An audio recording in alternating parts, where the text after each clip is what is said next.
Yo, what's going on YouTube? So today I'm going to be doing a basic leopard gecko care video.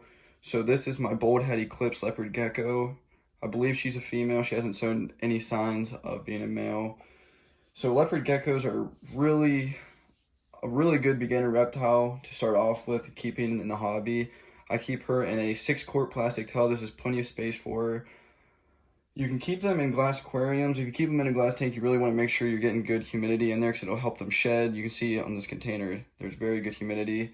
The thing about why most breeders use them is literally that. They hold the humidity so much better than a glass tank. It's hard to keep the humidity. Sometimes they struggle shedding if you keep them in a glass aquarium, but you totally can. So for feeding, I get these little deli cups and I use mealworms. Some people use crickets. If you use crickets, you want to be really careful because crickets can develop parasites eating off their poop if you're not cleaning them up quick enough. They can eat off your leopard gecko. So if you're feeding crickets, you really want to make sure you're watching over them and not keeping them in the cage with them.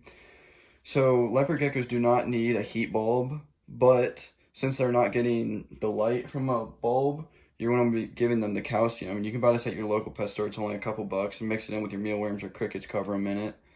Then obviously they need water. I keep the little deli lids filled up with water. I don't want to pick that up because I'll spill it.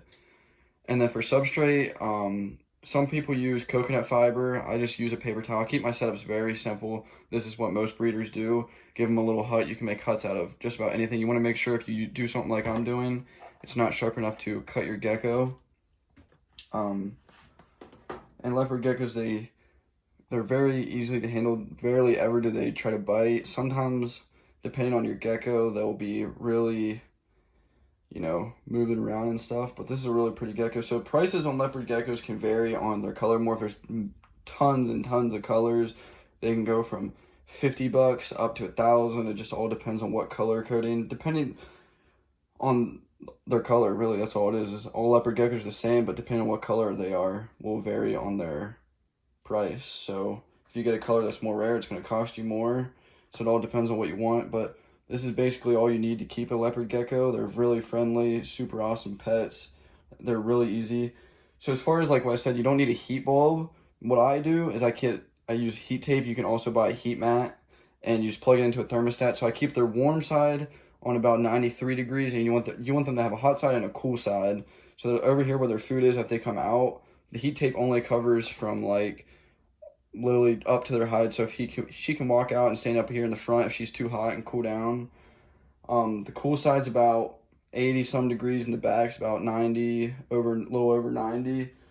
And it's perfect for her. They'll do perfectly fine. So that's my video. If you guys enjoyed this video, leave a like, subscribe. If you have any questions, comment down below. I'll be sure to answer them. And yeah, I hope you guys enjoyed this video.